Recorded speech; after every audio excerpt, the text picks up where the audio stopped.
Oh my God. Oh my goodness gracious. Jesus Christ of Latter-day Saints. State of the Union address. State of the Trump fan base address. State of the Nancy is pissed address. State of the Democrats are powerless address. State of the tomorrow he's getting acquitted addressed. State of the I don't know what Melania does still address. State of the we are fucked address. Okay? There's so many things. This was a television show, bitch. I mean, you had a game. This State of the Union address was a game show, a reality TV show, a Hallmark special, Law and Order, CSI, Heart to Heart, Murder She Wrote. I mean, it was a lot of things. All jokes aside, this address was very partisan, which is something that, we expected. But the reality is this. The Democrats have work to do. I don't know if you've been keeping up with the Iowa caucus debacle, but motherfuckers can't count. It's a whole issue with that. That's a whole nother meeting, bitch. We're going to stick to this address. Now, first off, he can say he ain't see the hand.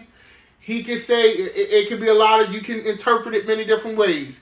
But he hoarded the shit out of Nancy Pelosi when that lady reached out her hand to shake his hand. And he could say he ain't see it, but I know he see it. I watched the tape again. They rewound that shit. He definitely saw her hand. Whether he saw it out the side of his eye, he saw her hand. But at the end of the day, as a person, if bitch you trying to get me impeached, I wouldn't shake your motherfucking hand either. So I can't. At this point, I can't even be mad at that. But he hoarded the shit out of her. At this address, Nancy and Mike Pence, I think they said absolutely nothing to each other. Like, nothing. Like, this was it. Like, our government is so divided and it's so visible when they pan to the crowd to see some of the politicians on the left just shaking their heads. Nancy, at one point, you can literally see her mouth. That's not true. I think Nancy forgot she was on television after a while. I really think she forgot she was on TV. I think this is the first time, and you don't see it often, where I feel like Nancy really cracked.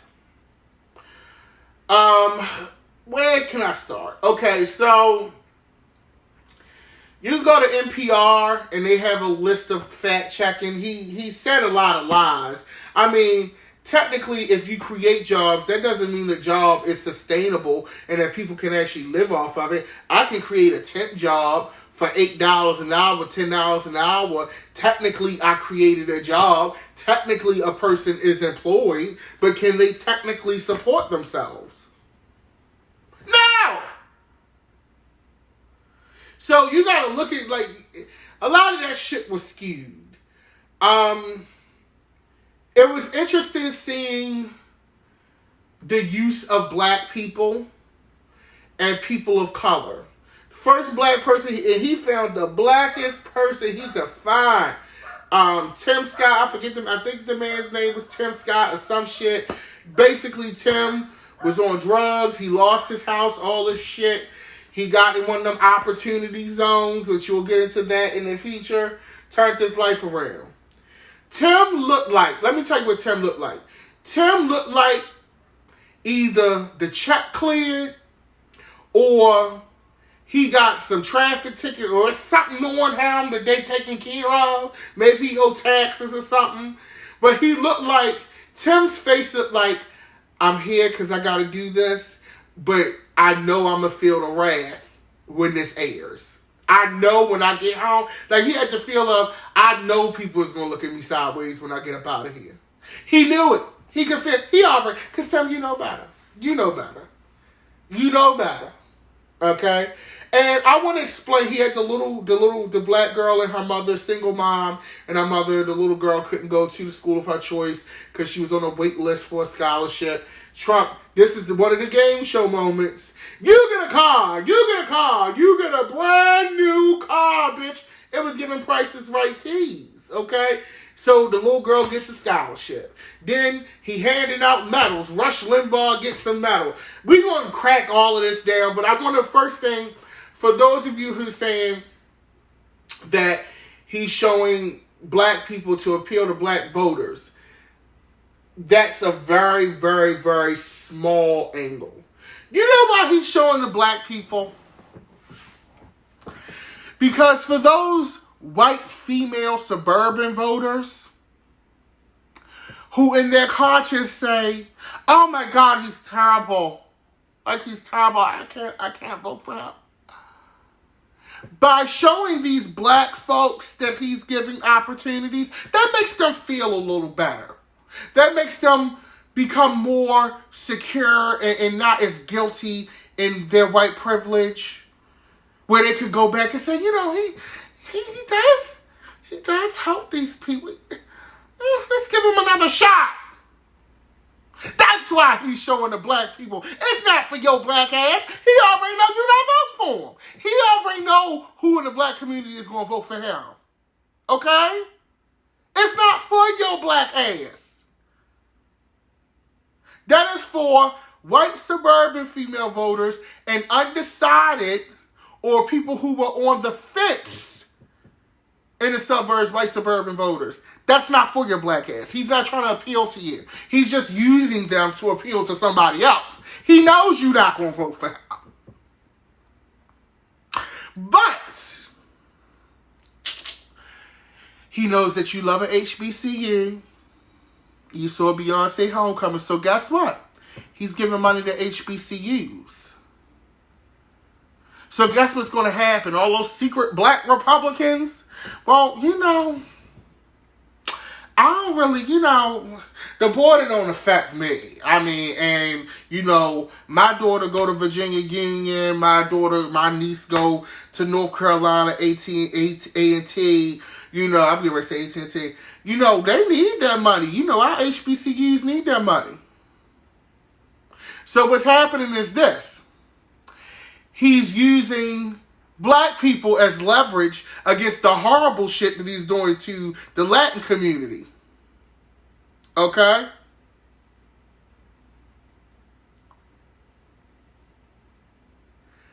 That's what he's doing. Okay? Can y'all hear me? Am I here?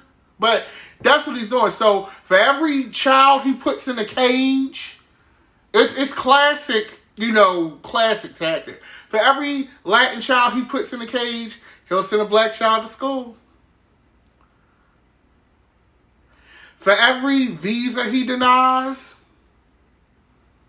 he'll go ahead and put you in a work program.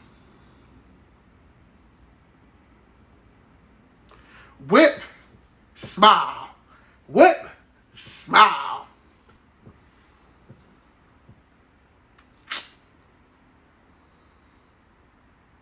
That's what's happening. But see, as black people, what we should know is this. Eventually, the sun always sets in the east, honey. Well, rises in the east. So eventually, the sun is up on us. But eventually, the sun is going to have to set, honey. So I would look that gift horse in the face. It's nice. I do think when he said that all schools would have vocational and technical training, as someone who went to a vocational technical senior high school, I love that concept because every child isn't going to be college material. Every child is not an academic, okay, or a scholar, or some people are great with their heads. They're great at technical skills, and that training should be provided. So I'm with them on that. I'm with you on that. But he came for Elizabeth Warren and Bernie on health care. because they have been saying that they're going to get rid of Medicaid and all this stuff. And, I mean, not Medicaid, but get rid of private insurance. Okay, private insurance. Let me get it together. He said they've been saying, they're saying get rid of private insurance. Everybody will be in a public buying system. He came for them on that. Now, he did lie when he said, he lied a lot of times, but he definitely lied when he said that he was going to make sure that drugs, that pre-existing conditions would be covered, because he's trying to stop that in court. The most scary thing in this whole speech to me was when he made the comment and he shouted out the Supreme Court justices, Brett Kavanaugh, and the other justice, his name escapes me right now, but when he shouted them out, he's like, and he goes, and we have plenty more waiting in the pipeline. That means if he gets another term, we could potentially, because no shade. This is no shade, and I'm hoping she can hold on, but I don't know if she got 4 more years left in her. But Ruth Bader Ginsburg, grandma is on her last leg. And if he's still in office, grandma's seat going to a Republican, a conservative. And that means a lot of this shit that y'all used to, that we used to, is going out the window. You think The Handmaid's Tale is a show now, bitch? You gonna be living in it. Okay? Alright? He definitely spoke to the gun people. He spoke to the gun people, and they're right to bear arms. He's gonna make sure they have their guns. That's why my black ass learned how to shoot. Doing things the right way, getting registered. Because I don't understand why y'all need all of these guns. But it's a reason why y'all need to buy multiple guns at a time. And I'm not going to be the one left ass out, not defending myself. So while you celebrating your Second Amendment, I'm celebrating mine too, motherfucker. Okay? These are things we have to think about, people.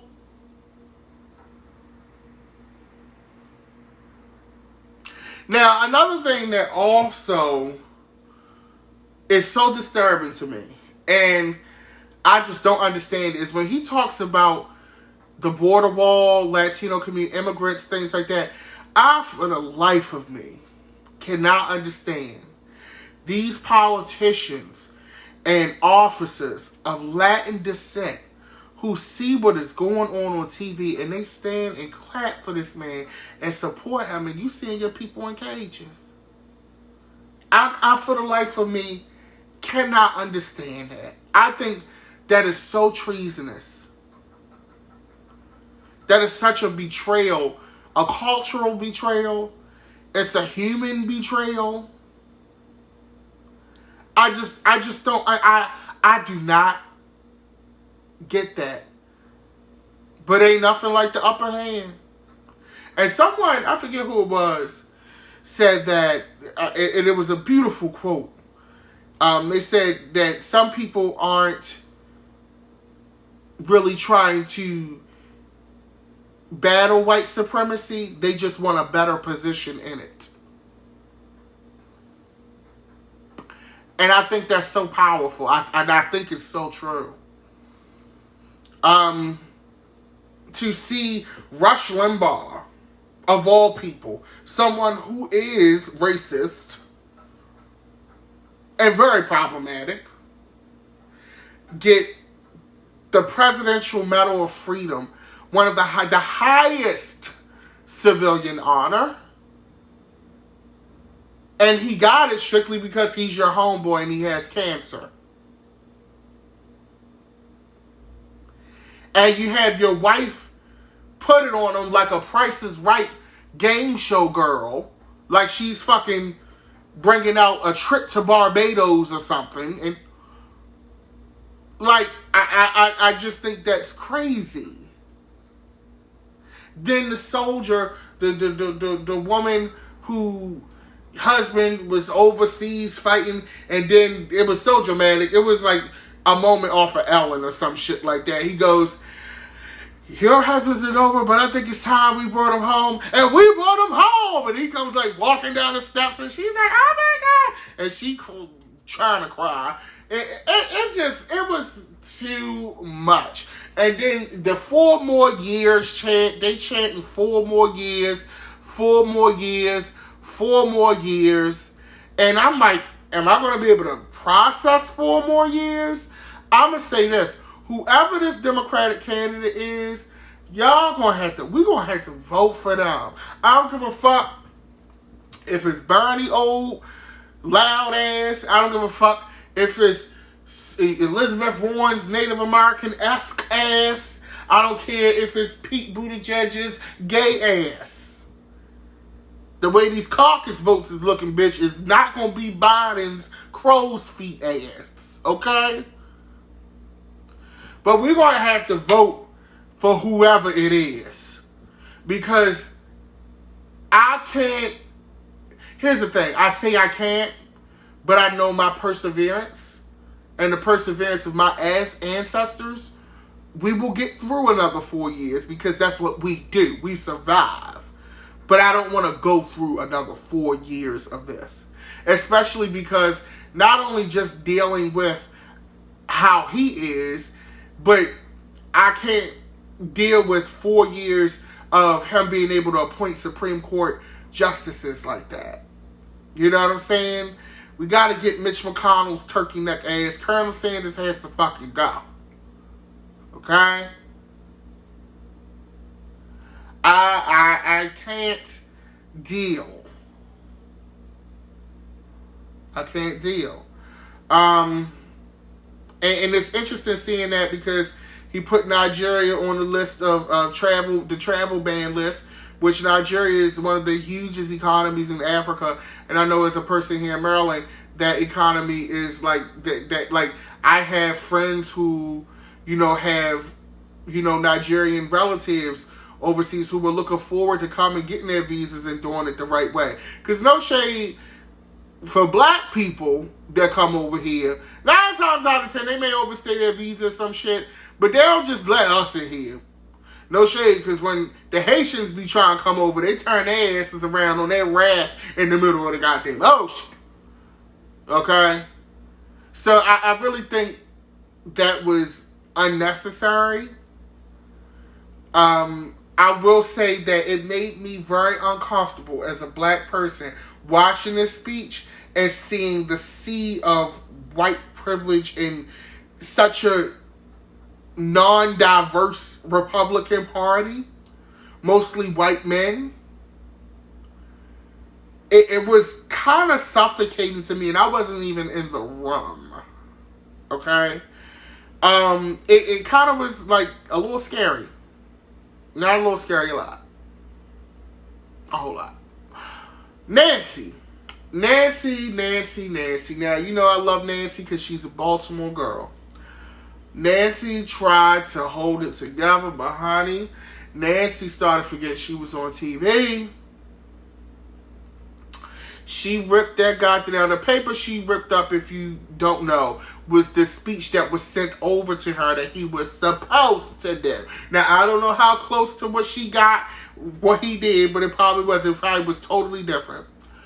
But she ripped the shit the fuck up at the end of it. She was pissed. Nancy was pissed. And she couldn't hide it this time. She was pissed. Because I always say this. I've always said this. I don't think Nancy, and when you look at it, Nancy did not want to go through impeachment. She wanted him to get elected out, not impeached out, because she knew. Nancy's establishment. Yes, Nancy's been around, but Nancy has a real good sense of how this shit fucking works. And I remember in the beginning, she said multiple times, impeachment would be a waste of time. That's not the way that we want to go. And everybody thought she was being a whore and she was being a little bitch about it. Then he goes and does this shit with Ukraine and all this shit. And she had no choice. He forced her hand. She had to do it. But in Nancy's heart of hearts, she didn't want to do it. And now we all knew this, but this confirmed why I think she should be the speaker. Why she is Nancy Pelosi. Why she is at the top of that pack. Because she understands how it works. I'm all about coming in and busting up the system. I'm all about it. But sometimes you need that wisdom and you need your OG to put you D and say, look, sis, we may not want to go here. You may want to close that door and open this one.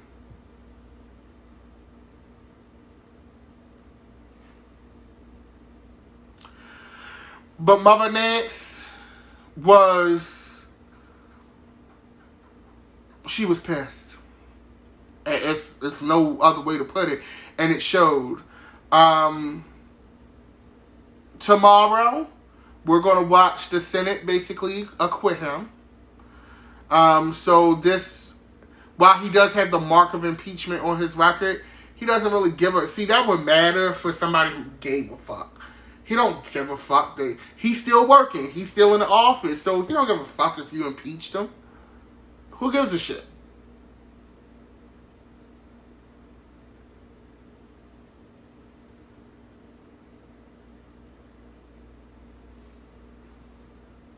Bottom line, flat out. I just think, for those of you who didn't watch, I don't want to say I bit the bullet because I'm like, who am I? But I didn't, I'm going to be honest with you, I didn't want to watch this tonight. I wanted to watch Grace and Frankie, have me a cocktail, relax, okay? Eat me a nice little salmon salad, and mind my goddamn business. But I felt that this was important also, too. Congrats to Kweisi Mfume for winning the 7th Congressional District seat here in Maryland. He will pretty much be taking over Elijah Cummings' seat in the interim. He does have to go against the Republican winner, which is Kim Klacik. The reason why I say congrats Kweisi Mfume is if you live in Baltimore or Maryland or anywhere, you know that this is a Democratic state and her ass is probably not going to win. Stranger things have happened, but I don't see it. People here love Kweisi Mfume. I thought Jill Carter was going to get it, but she didn't. I personally voted for Jill P. Carter, but even though she did, she was, in my opinion, part of the people that got Mother Bang Rap poured up. But I voted for Jill P. Carter. But Kweisi got it. Kweisi is a legend in this area. Like, I mean, older folks especially love him. And quite frankly, a lot of older people do vote in these special elections. A lot of the young people tend to not show up until it's mayor's race, if that, presidential race. They may show up for Congress because now shit is starting to impact their lives. But small local emergency elections like this, the old people really decide, and they decided that it was going to be Kweisi out this bitch, okay? But overall, he didn't miss nothing. This State of the Union speech was more of a... We may have given him another 4 years by doing this impeachment and by having the impeachment and the trial timed around the State of the Union speech. Timing-wise, all the timing works in his favor because this is a lot of good press. Now, we got a lot of runway until November when we go to cast our ballots for the next presidential, for the next president. But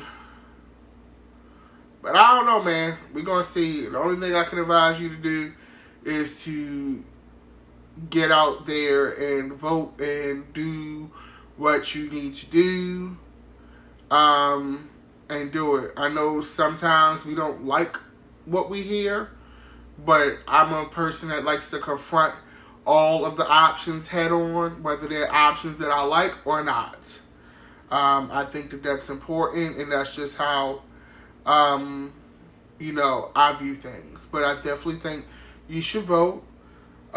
This is just my take and my take back from tonight's television show. But it's getting late. I have to be up early. I have a lot of shit to do, but I wanted to talk to you guys and kind of see that. But I hope you guys have a great night. If you're watching on YouTube, because we're going to go ahead and put this on YouTube, make sure you click the bell at the top for notifications. If you're not already following me on social media, Instagram at GODDM or on Twitter at Uncle Lulu. I'll be talking to you guys soon. Peace and love.